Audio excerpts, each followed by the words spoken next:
Bien, je profite de dire bonjour à chacun d'entre nous. J'ai pas eu l'occasion encore de saluer toutes les personnes une à la fois, mais on aura l'occasion après culte de pouvoir se saluer. Bonye umwanya mwiza wo kubasuhuza mwese icyarimwe nubwo ndibuze kugira amahirwe yo gusuhuza buri wese ku giti cye ubwo turaba dushoje gahunda ndabashuhuje. Pendant ce temps-là, la technique est en train de mettre le diapo. Je voulais aussi profiter de l'occasion pour moi d'être ici avec vous en tant que secrétaire général de la fédération. Mu gihe abari ku bihanga bw'ibyuma barimo bategura ibyo ndaza gukoresha, nejejwe no kubana namwe muri kino gitondo nk'umunyamabanga mukuru wa fédération yacu, De vous transmettre les salutations du bureau de la fédération. kubaha intashyo z'abayobozi ba fédération yacu, Et de vous faire savoir que vous comptez pour nous. no kubamenyesha ko muri ab'agaciro kuri twebwe. Chaque église est importante et l'église que vous êtes compte pour nous. Buri torero ryose ni iry'ingirakamaro kandi turaryiteze kuko namwe mutwiteze. On a fourni un effort nécessaire pour que toutes les églises puissent avoir un pasteur avec lequel elle est rattachée. Turifuza gukora ibishoboka byose kugira ngo buri torero ryose rizabashe kugira umushumba waryo. Je sais que le pasteur président Yves était quelqu'un qui était très apprécié ici. Ndabizi neza yuko Pasteur Yves yari umuntu ukundwa cyane hano mu itorero ryanyu. Mais on ne vous a pas laissé orphelin, vous n'avez pas perdu au change, c'est le pasteur Édouard Aginsa qui prendra le relais. Ntabwo mwasigaye nk'imfubyi, ni Pasteur Edouard uzaza kugira ngo akomereze aho Yves yaragejeje. C'est aussi quelqu'un de formidable et vous aurez l'occasion de pouvoir mieux le connaître au fur et à mesure. Nawe ni umuntu mwiza cyane, muzagira amahirwe n'umugisha bwo kumumenya uko bwije n'uko bukeye. N'hésitez pas aussi à lui rappeler qu'il y a une part de Rwandais en lui. Il a aussi un peu de Rwandais en lui, il faut lui rappeler ça.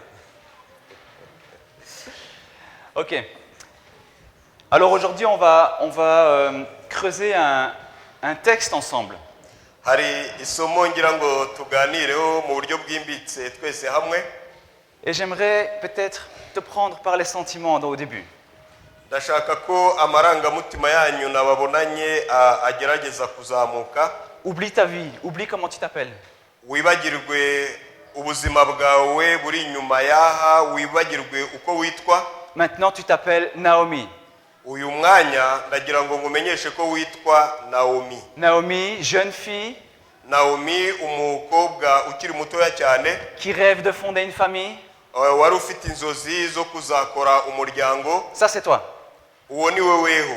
Mais tu attends de pouvoir trouver ton chéri, hein, ariko urategereje kuzabona uwo muzubakana uwo muryango. Enfin tu le vois, tu dis le mariage va arriver. Maze ukageza igihe ukamubona ati umwanya wageze nguyu. Tu es contente.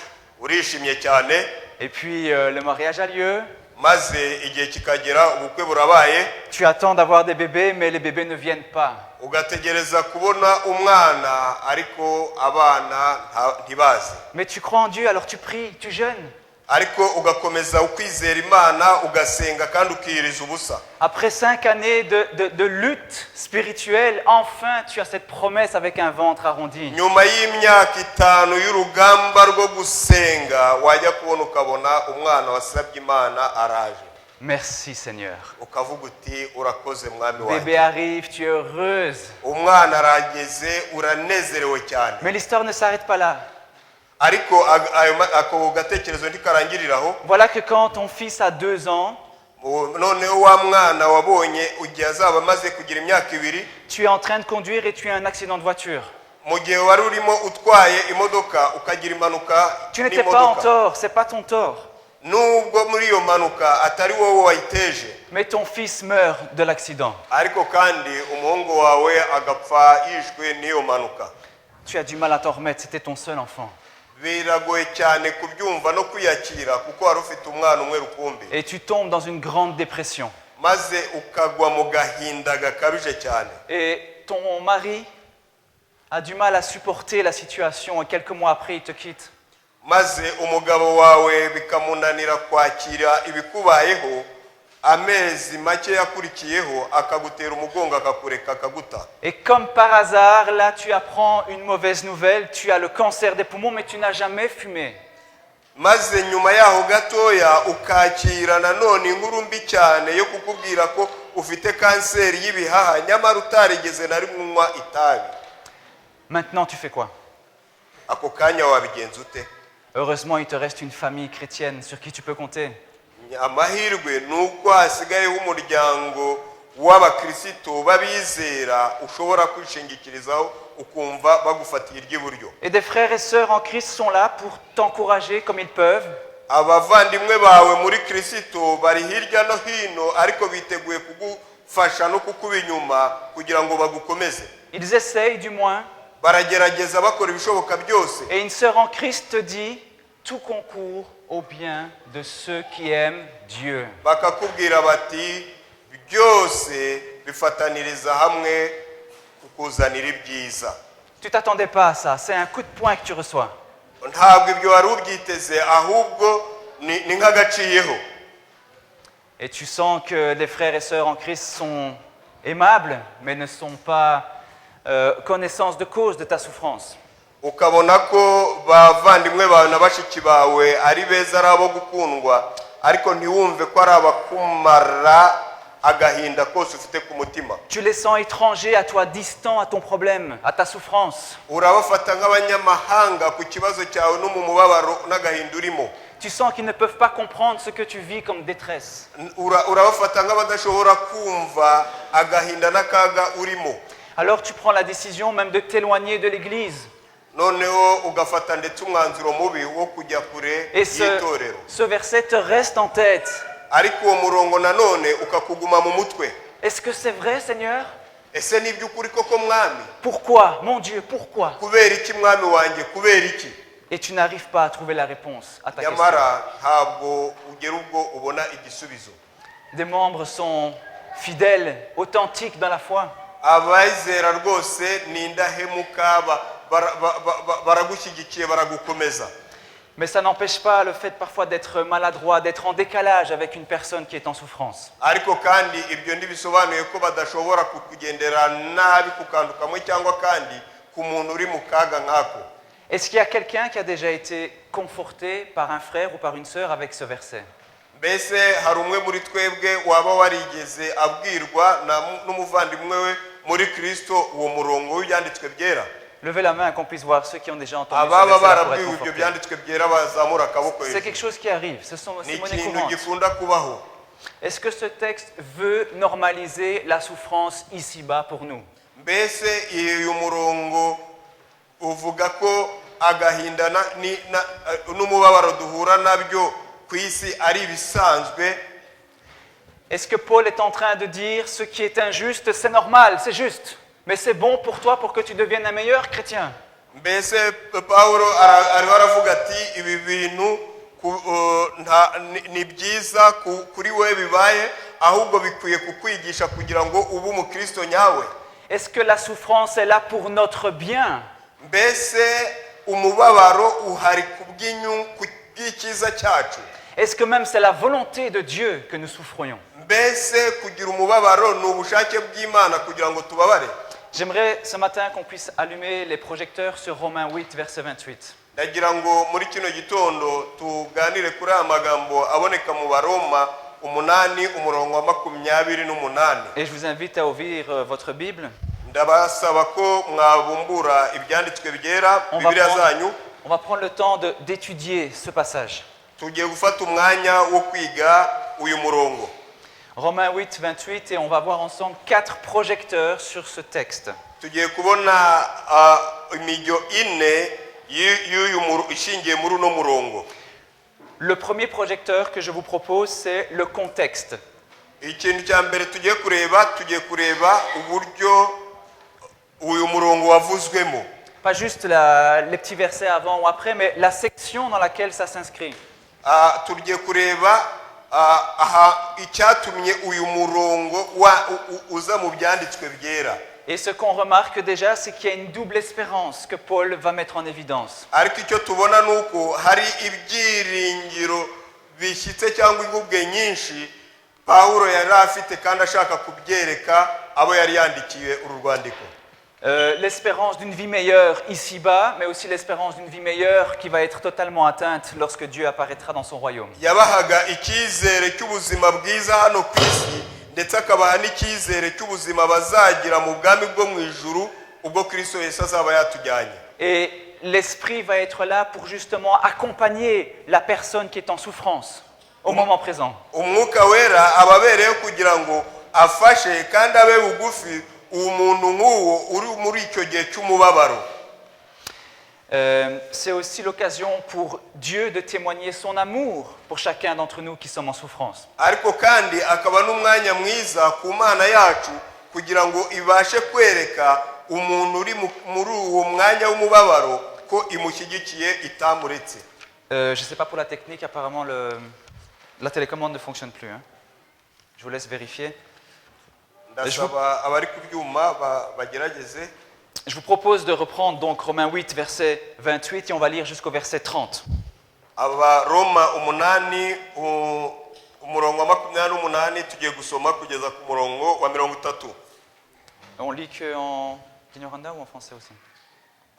Ok.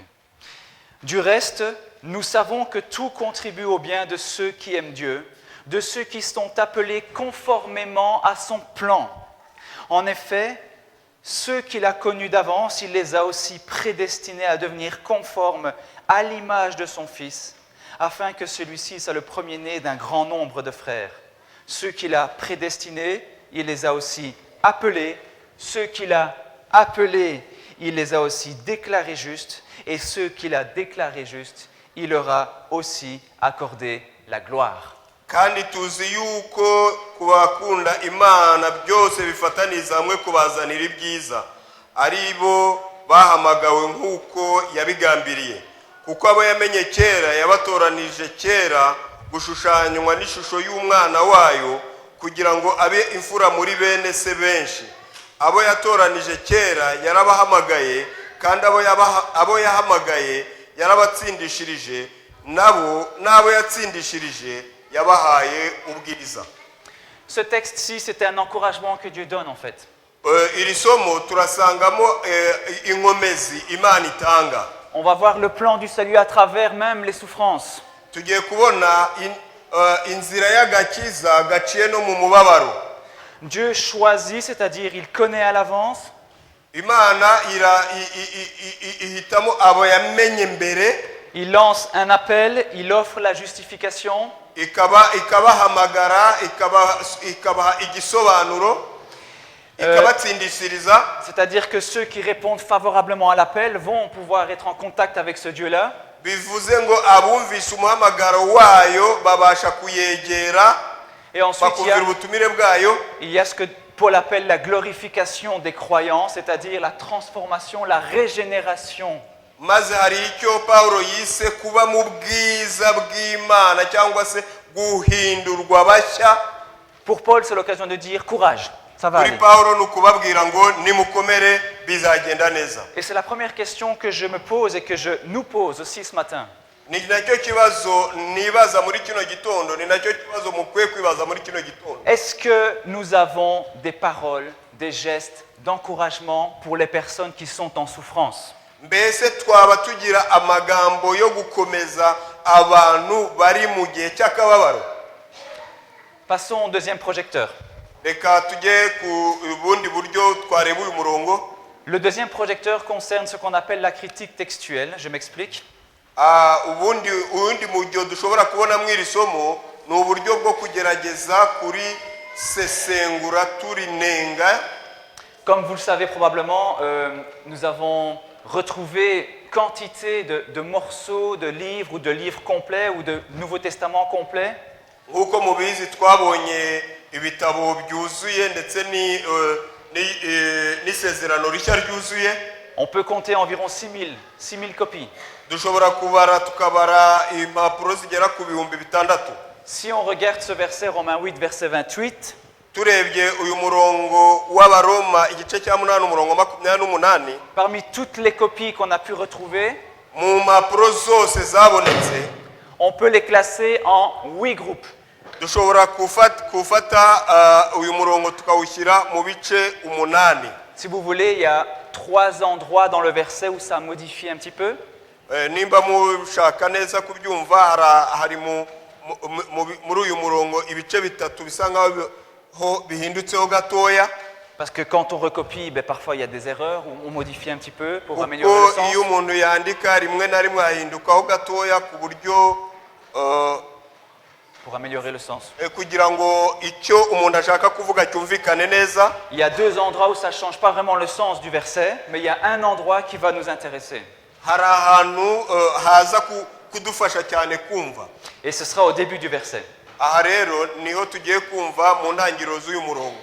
Il y a cette version longue hari uyu murongo cyangwa se ujya kuba muremure où il y a un mot qu'on a ajouté, semble-t-il, ariko hari mu ijambo nibwira ko bongeyemo. et ce sera le mot Dieu. iryo jambo riravuga ngo Imana. La plupart de nos versions bibliques n'ont pas ce mot Dieu qui est ajouté au début du verset. muri verisiyo nyinshi zitandukanye za Bibiliya ntabwo zifite iryo jambo Imana. Ça veut dire que si on met Dieu comme sujet, le tout deviendra autre chose, deviendra un adverbe ou un complément d'objet.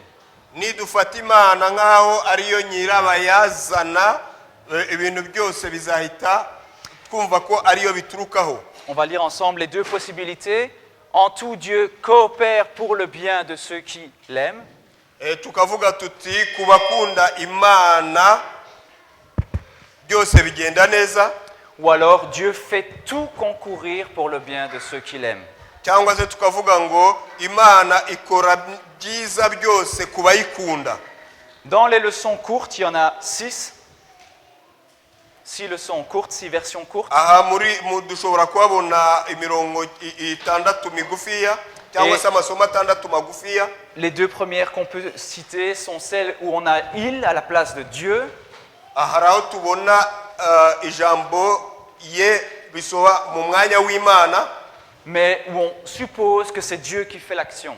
aho tubona ko ari nk'aho ari Imana iri gukora igikorwa. Donc ça reviendra plus ou moins au même que ce que nous avons vu tout à l'heure.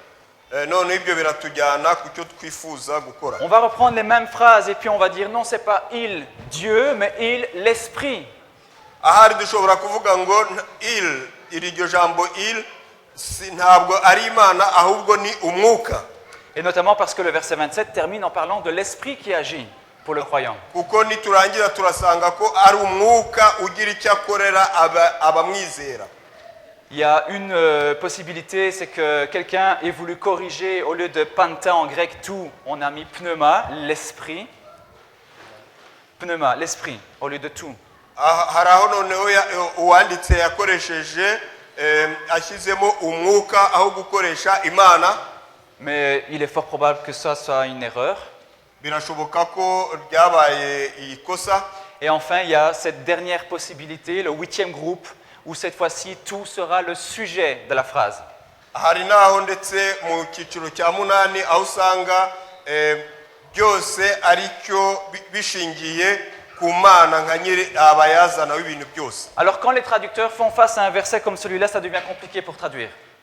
iyo usesengura cyangwa se usobanura ageze ku murongo nk'uyu biramugora cyane kusobanura kubera ko hari amahitamo menshi. Il faut choisir et le meilleur des choix probablement dans ce cas de figure, noneho ahitamo amwe ashobora kuba ari muri iyo mirongo. C'est la dernière possibilité que nous venons de voir. Le sujet, c'est pas Dieu ou l'Esprit, mais c'est tout, toute chose. aho tubona ko Imana atari yo nyirabayazana ahubwo tukavuga ngo ikintu cyose cyangwa se byose. Je dis cela parce qu'en théologie, pour ceux qui ont touché un peu à la théo, on sait que quand on recopie un texte, parfois on a tendance à clarifier. tuzi neza yuko iyo ku batarize teologiya iyo umuntu arimo yandika umurongo akenshi arangwa no gushaka kuwandika mu buryo bwe kugira ngo asobanure. Et donc on ajoute volontiers un mot, notamment le mot Dieu, on peut l'ajouter pour que la compréhension soit plus facile. Birashoboka ko umuntu yari kuwandika ashobora kongeramo Imana kugira ngo byumvikane neza kandi byorohe. Mais ça ne veut pas dire parce qu'on l'a ajouté que c'est Paul qui l'a écrit comme ça au début. Ntabwo bisobanuye ko kuba babyongereyemo bisobanuye ko ariko Pawulo yabyanditse mu ntangiriro. Autrement dit, si Dieu n'est pas le sujet ici, bivuze ngo Imana niba atariyo gitera akaba ariyo bishingiyeho kuva mu ntangiriro. et là c'est important pour nous, ça veut dire que Dieu n'est pas l'auteur du malheur. Aho biba bibaye ingirakamaro kuri twebwe bivuze ko Imana atariyo nyirabayazana w'ibibi. Mais que Dieu fait concourir ces choses-là qui nous font du tort pour que ça soit transformé en bonheur. Ahubwo ko Imana muri ibyo bintu biza ari bibi yo igerageza kubihindura kugira ngo ibihindure mu ibyiza kuri twebwe. Ça c'était notre deuxième projecteur. Avançons sur notre troisième projecteur. Ubwo ni uburyo bwa kabiri bwo kubona muri uyu murongo. Et j'ai traduit pour nous ce matin, donc c'est une version qui ne se retrouve pas telle qu'elle, on va dire, dans nos Bibles. Mais j'ai traduit pour nous. Et nous savons que pour ceux qui aiment Dieu, tout concourt en vue de ce qui est bon. Tuzi neza ko ku bakunda Imana byose bifataniriza hamwe kubazanira icyiza. C'est pas simple, hein? On va y aller partie par partie Tugiye kwagenda agace ku gace pour essayer de comprendre quelle est la compréhension de Paul, la vision de Paul par rapport à ce texte. kugira ngo twumve icyo Paul uko yabyumvaga n'icyo yifuzaga ko abo yandikiye babyumva. Déjà, le texte commence par « Et nous savons que ». Bwa mbere nuko tubona ko uyu murongo utangira wanditse ngo tuzi neza ko. Autrement dit, quand tu es dans les problèmes, tu te rappelles que tu sais quelque chose. Il y a une bouée sur laquelle tu peux te raccrocher. Iyo uri mu kibazo nicyo bisobanuye uhita wibuka ko hari ikintu uzi ushobora kwitsindagiraho cyangwa kwishingikirizaho. Tout ou toute chose en grec. Kimwe cyangwa se ibintu byose mu Kigiriki. Et je vais reprendre les mots d'un théologien qui s'appelle Harrison, qui dit ndashaka gufata ijambo ry'Ikigiriki rivuga ngo tout et toute chose, ce sont délibérément générales et ça suggère spécialement ces choses qui... Peut-être on s'arrête là d'abord. Donc ce sont des choses générales. ni ibintu byinshi muri rusange. Et ce sont des choses qui parfois sont opposées à nous. Akenshi usanga ari ibintu bihabanye natwe cyangwa se bihabanye nuko twebwe turi. Donc qui nous font du tort, on en souffre. Bituma twebwe tuba ababihomberamo. Mais que Dieu va transformer pour que ça nous fasse non plus du tort, mais du bien finalement. Ariko Imana ikagerageza kubihindura kugira ngo tukwe gukomeza kubihomberamo ahubwo bikaduhindukira icyiza. Et c'est pour ça que Paul va utiliser le verbe concourir en français. Niyo mpamvu Pawulo yakoresheje iri jambo bibazanira bifatanyiriza. On pourrait le dire différemment, coopérer, travailler avec. Bigaragaza gukorana, gukorera hamwe, aider la personne. Gufatanya ufasha umuntu. Et c'est là où on peut se poser la question, comment l'accident de voiture peut être une aide pour moi. Aho ni umuntu yakibaza ngo ni gute impanuka y'imodoka ishobora kuba nifatanije nayo cyangwa ije kunzanira ikiza. Je suis d'accord de dire que quand on souffre, on souffre. Ndahamya neza yuko iyo umuntu ahangayitse ababaye. Mais j'aime aussi considérer la possibilité que Dieu voit mieux que ce que nous voyons. Ariko nzi neza yuko Imana ibona neza cyane kuruta uko twebwe tubona. Raison pour laquelle Dieu fait tout concourir pour notre bonheur. Ni nayo mpamvu Imana ibijyanira mu murya umwe kubw'ibyiza ituzaniye. Et c'est exactement ça que Paul va dire ici, c'est pour ton bien. Ni nayo mpamvu Pawulo agaruka akabivuga ngo ni kubw'ineza yawe. Non pas que la souffrance te fait du bien, mais que Dieu va faire en sorte que cette souffrance devienne positive pour toi. Atari ukubera ko wa mubabaro ukumereye neza, ahubwo ari kubw'uko Imana iza kuwukoresha kugira ngo wa mubabaro uguhindukiriremo icyiza. Et on se rappelle peut-être pour la plupart d'entre nous la promesse qui est faite dans Jérémie 29, verset 11. tukibuka abenshi muri twebwe amasezerano y'Imana ari muri Yeremiya 29, 11. 29:11. J'ai des projets et un avenir à espérer pour toi. Mfite imigambi myiza, mfite ibyo nzabagirira byiza. En vue de ce qui est bon. Kuba ifite icyiza yifuza kubagirira. Et ça, il le fait pour qui? Pour ceux qui aiment Dieu. Kandi ibyo ibikorera bande, ibikorera abayikunda. Et c'est d'ailleurs le début de la phrase en grec, hein? Ndetse ni intangiriro y'interuro mu Kigiriki. Comme si Paul a voulu mettre en évidence, et la priorité pour Dieu, c'est toi. Ni nkaho Paul yashatse kubwira abantu ngo ikintu cy'ibanze gishishikaza Imana kuruta ibindi byose ni weho. C'est ça. La souffrance est-elle un bienfait que Dieu accorde pour nous? Non. Mbese Imana nizana umubabaro kuri twebwe oya. Le bien dont on parle ici, est-ce que c'est quelque chose qui m'apporte de la souffrance? Non. Mbese iki kintu cyiza kivugwa muri uno murongo nicyo kinzanira umubabaro oya. Par contre, le verset nous dit que nous avons l'assurance que Dieu va nous donner du bonheur pour nous, ses enfants. Ariko tukabona neza yuko Imana iduha icyizere yuko izatuzanira ikiza twebwe abana bayo. Et j'en arrive à notre dernier projecteur. Ngeze ku buryo bwo kubona uyu murongo bwa nyuma. Dieu envoie-t-il la souffrance? Dieu envoie-t-il, donne-t-il la souffrance? Imana niyo yohereza umubabaro. Dieu est-il responsable de mes difficultés, de mes problèmes? Mbese Imana yaba ariyo nyirabayazana w'ibibazo byanjye w'akababaro kanjye? Est-ce que Dieu est en train de te bombarder d'épreuves douloureuses? Mbese Imana yaba iri kugushyiraho no kukoherereza imibabaro bikwisukaho nk'amabombe? J'aimerais vous raconter l'histoire de Jeita. Ndashaka kubabwira igitekerezo cy'umugabo witwa Jeita. C'est malheureusement une histoire vraie. Namara ni igitekerezo koko cyabayeho. Je dis malheureusement, mais peut-être qu'avec Paul et ce verset-là, je devrais dire heureusement. Ahari nkoresheje ijambo ngo nyamara nubwo meze gutyo ni ahari kuri Paul yazaga kuvuga ngo ni byiza. Jeita a été un hindou, la religion hindouiste. Uyu mugabo bita Jeita yari afite imyemerere y'abahindu pendant presque toute sa vie. Mu gihe hafi ya cyose cy'ubuzima bwe. Là, il a 90 ans. Il vit en Inde. Aha yari afite imyaka 90 aba mu Buhindi. Et voilà qu'il se convertit au christianisme. Il découvre quelque chose de fondamentalement nouveau. Ubwo yahindukaga umukristo hari ikintu yavumbuye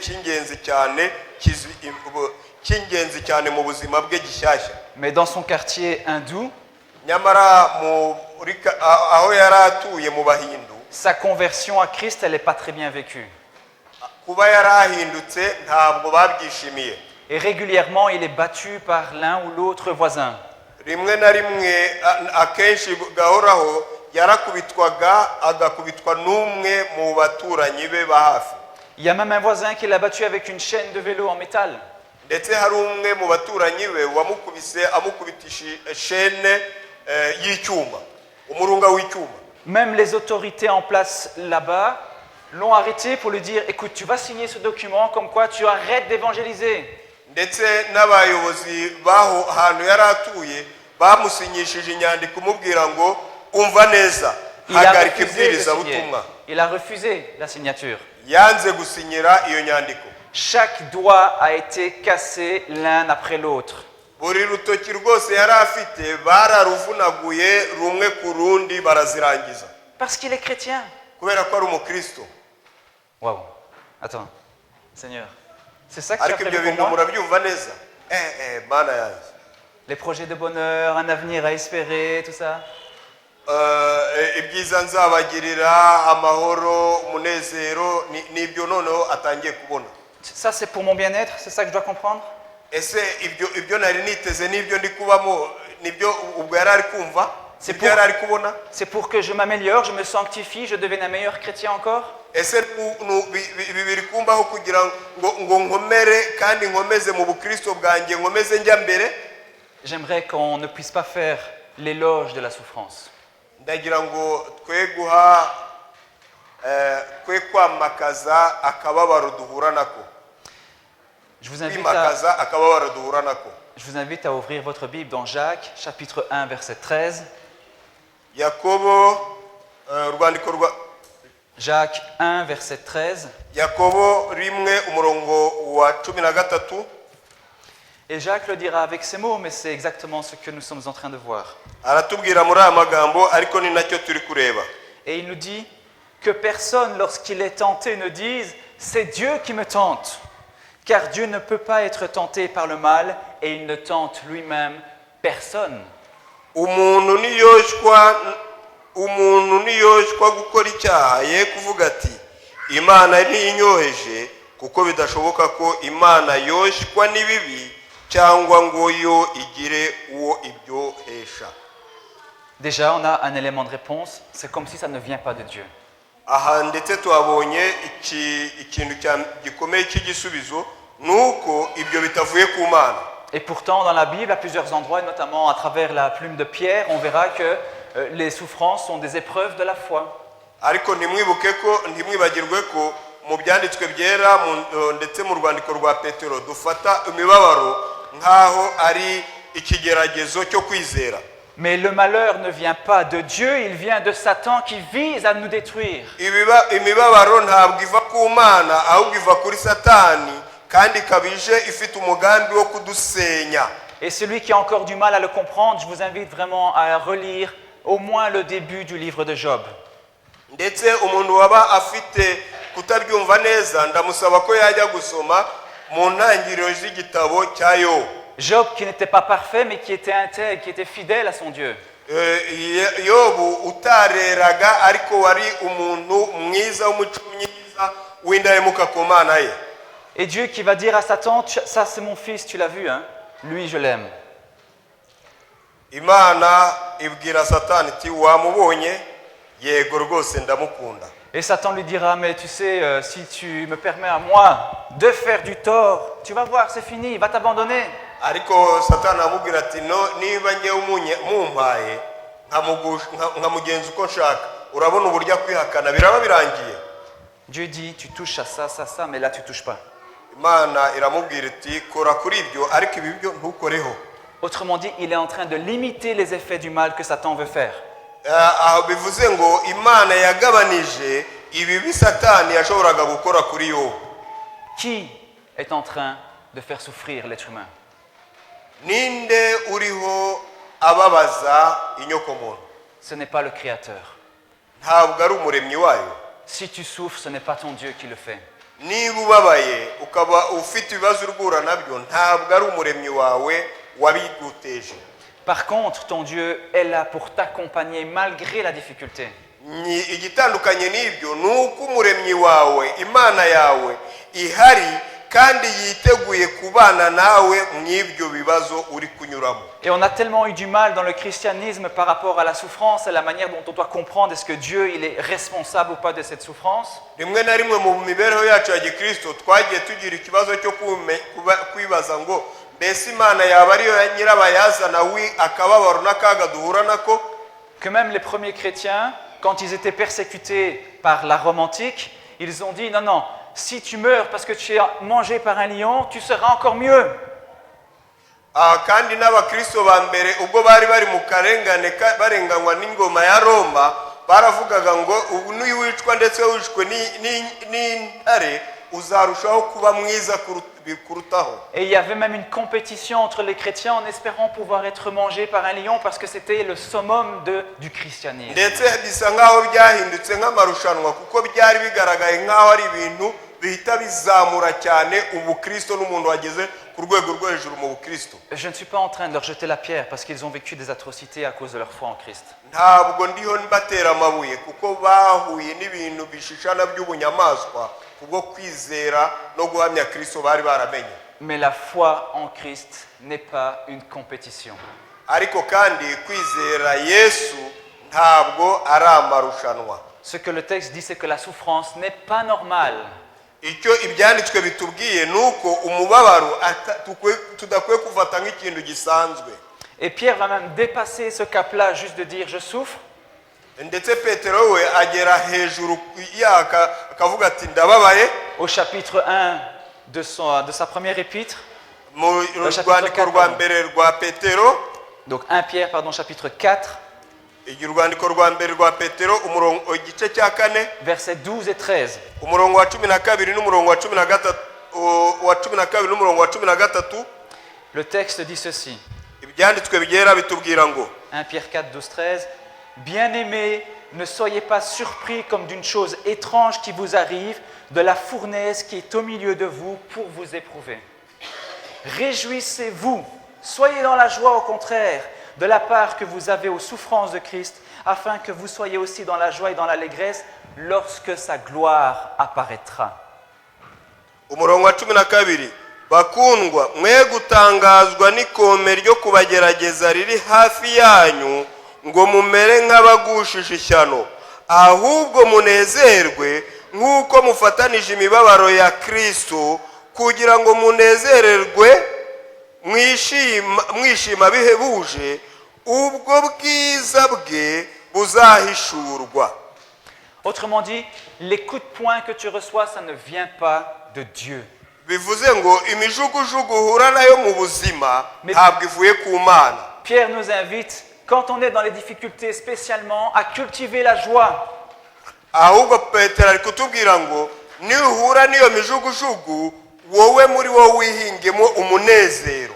Et c'est d'ailleurs à travers, avec cette joie-là, qu'on peut traverser mieux facilement les difficultés. Ni muri uwo munezero ushobora kurenga ibyo bibazo, iyo mijugujugu Satani aguteje ukabirenga neza. Dans cette souffrance, tu peux ressentir la caresse de Dieu. Muri iyi mibabaro ushobora kumva ukuboko kw'Imana kugukoraho. Aujourd'hui, tu es peiné, fatigué, Uyu munsi urababaye, urarushye, essoufflé, uruhijwe, en souffrance. uruhijwe n'imibabaro. Je t'invite à fermer les yeux pour ressentir cette caresse du Seigneur. Ndagira ngo ufunge amaso wumve uburyo ikiganza cy'Imana kigukoraho. Nous allons conclure ensemble. Tugiye gusoza dusoreza hamwe. Et j'aimerais vous partager ces 5 erreurs qu'on peut briser. Ndagira ngo dusoza twibande kuri aya makosa 5 dukwiye gukuraho, dukwiye gukura mu mibereho yacu. Et je vais reprendre textuellement un théologien qui s'est prononcé sur ce texte. Ngiye gukoresha abizi iby'Iyobokamana bakoresheje iki cyanditswe. La souffrance est un sport compétitif. Umubabaro ni igikoresho cy'irushanwa. C'est faux. Oya, ntabwo ari byo. La croix est le chemin de Dieu qui nous impose le silence dans nos souffrances. La croix. Le fait d'être chrétien, c'est un chemin que Dieu nous impose à vivre dans le silence. Kuba umukristo ni inzira Imana idusaba gucamo ariko ducecetse. C'est faux. Oya, si byo. L'expérience de la souffrance signifie toujours que quelque chose doit être pardonné. Uburyo umuntu aba mu mibabaro bisobanuye ko ari ikintu umuntu ashobora kubabarira. C'est faux. Ibyo si byo. Conforter ceux qui souffrent va les encourager à se voir comme des victimes. Gufasha no gukomeza abari mu kababaro bibatera kumva ko ari bo babyiteye. C'est faux. Ibyo si byo nabyo. Et d'autant plus lorsqu'on souffre, on a besoin d'avoir quelqu'un qui nous dise « tu as raison de pleurer ». Cyane ko iyo umuntu ababaye akeneye umuntu umubwira ngo nibyo koko ufite ishingiro kuba uri kurira. Et ça lui permettra justement de ressentir la joie plus rapidement. Kuko bizamutera kumva umunezero mu mwanya igihuse. Et dernière erreur, Dieu autorise la souffrance parce que les bénéfices de la souffrance surpassent la douleur. Ikosa rya nyuma dukwiye gukuraho nuko Imana yemera ko imibabaro itugeraho, kuko kuvuga ko Imana yemera ko imibabaro itugeraho kuko imibabaro irenze. C'est difficile. Ok. Dieu autorise la souffrance parce que ce que la souffrance produit, les bénéfices vont être surpassés par rapport à la douleur. imana ngo yemera ko imibabaro itugeraho kuko iby'imibabaro izasiga mu mibereho yacu bizarenga ya mibabaro. Ça aussi, c'est faux. Ibyo nacyo kirapfuye. Et c'est pourtant ce que Naomi a entendu quand on est venu la consoler. Nyamara nicyo Naomi yumvishe ubwo bazaga kumukomeza. Et ce n'était pas ça qu'elle avait besoin d'entendre. Kandi icyo nicyo yari akeneye kumva. Elle a besoin... N'est pas. Sicyo yari akeneye kumva. C'est important ça. Ouais. Dans sa détresse, voilà ce qu'elle a besoin d'entendre. Mu kababaro yari arimo dore icyo yari akeneye kumva. Et nous savons que la souffrance n'est pas normale et elle est anti-humaine. Tuzi neza yuko umubabaro atari ikintu gisanzwe ahubwo ari ikintu kize kije kurwanya inyoko muntu. Nous savons que la souffrance peut paver ta route mais qu'elle n'en est pas l'aboutissement. Elle peut être là sur ta route mais ce n'est pas l'aboutissement de ton chemin. Tuzi neza yuko umubabaro ushobora kuba mu nzira ucamo ariko ntabwo ari iherezo ry'inzira yawe. Que ta souffrance, même si elle est réelle, elle va être dépassée parce que tu vas connaître une espérance que tu as. Nubwo waba uri mu mubabaro ariko uwo mubabaro uzagera usiga inyuma ahubwo ubeho mu gihe cy'umunezero n'ibyiringiro. Que ta souffrance, elle est dépassée par l'amour de Dieu qui surabonde. Ko umubabaro uri gucamo urenzwe kure cyane n'urukundo rw'Imana ruhebuje kandi rwuzuye isi. Et vous voyez que la balance est en train de pencher de l'autre côté. Murabona ko icyo gihe umunzani uba utangiye kumanuka aho byari bihengamiye. Et nous savons que la joie de l'Esprit Saint qu'il te donne peut t'aider à traverser les moments difficiles aujourd'hui. Kandi tukaba tuzi neza yuko umunezero umwuka wera atanga ashobora gutuma ubaho muri ibyo bihe by'umubabaro urimo gucamo uyu munsi. Parce que Dieu t'a adopté fils et fille du Très-Haut. Kuko Imana yakugize umuhungu n'umukobwa wayo. Parce que Dieu a des projets de bonheur pour toi. Kuko Imana igufiteho ibyiza yateguye izakugirira. Et qu'il est en train de faire en sorte que ces projets de bonheur qu'il a prévus pour toi s'accomplissent, même si tu souffres maintenant. Akugira ngo ibyo byiza yateganije izakugirira bizakubeho nubwo uyu munsi wa none uri mu guca mu bihe by'akaga. Et on peut lire ce texte ensemble. Car nous savons que pour ceux qui aiment Dieu, tout concourt en vue de ce qui est bon. Kuko tuzi neza yuko ku bakunda Imana byose bifataniriza hamwe kubazanira ibyiza. Que le Seigneur bénisse sa parole. Imana ihira ijambo ryayo.